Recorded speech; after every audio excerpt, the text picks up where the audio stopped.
Nakuha na nga ng Barangay Ginebra ang ika-4 na pwesto at meron silang first to beat advantage. Pagkatapos nga nilang talunin ang NLEX Road Warriors. Sabi nga ng ilan, nauna daw ang yabang ng mga player ng NLEX Road Warrior. Kaya daw sila natalo sa laro na yon.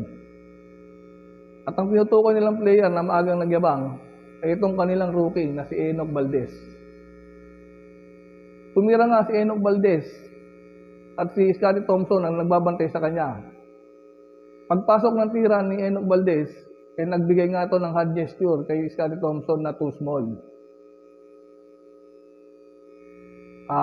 Na-interview nga si Enoch Valdez pagkatapos ng laro na yon. Ay ang sabi nga niya, sandali nga lang daw niya ginawa ang hand gesture na yon at inalis niya agad. Kasi bigla daw niya naisip na maaga pa para magyabang at hindi pa tapos ang laban. At yun nga ang nangyari. Dahil nga raw sa maagang pagyayabang, natalo nga sila ng Barangay Ginebra. Magaling naman na player itong si Enoch Valdez. Kaya nga, sabi nga lang ng ilan, meron nga raw itong kahanginan sa katawan. Kahit wala pa nga raw siyang napapatunayan. At ngayon nga, nasa ika-4 na pwesto na ang Barangay Ginebra. At meron silang twice to beat advantage. Makakatapat naman nila ang nasa ika-5 pwesto na Meralco Bolts. Mukhang hindi rin maging madali ang magiging laban ng Barangay Ginebra. Dahil meron ngang bagong import ang Meralco Bolts ngayon. Ang ikinalamang lang ng Barangay Ginebra ay meron silang twice to beat advantage. Yun nga ang sabi ni Coach Tim Cone na hindi pa rin sila makakampante sa laro na yon dahil Meralco nga ang kanilang kalaban.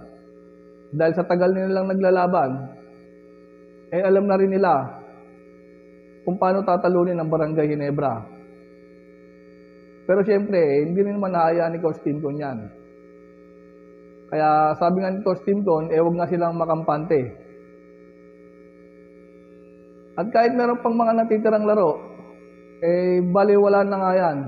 Dahil ang hinihintay na lang ngayon ay yung pestuhan sa ikahuling pesto na pang-8. Yung kung token text o NLEX ang magiging pang-8 pesto. Ang pinagdadasal na lang ngayon na mangyari ng NLEX matalo ang token text sa huling laban para sila ang maglalaro. Dahil pag nanalo ang token text sa huling laban nila, token text ang papasok sa ika-8 pwesto. Kalaban ang Magnolia Hotshot sa number 1. Kaya yun na lang ang hinihintay na laban para magsimula ang quarterfinals, ang ika-8 pwesto. Kaya abangan na lang natin kung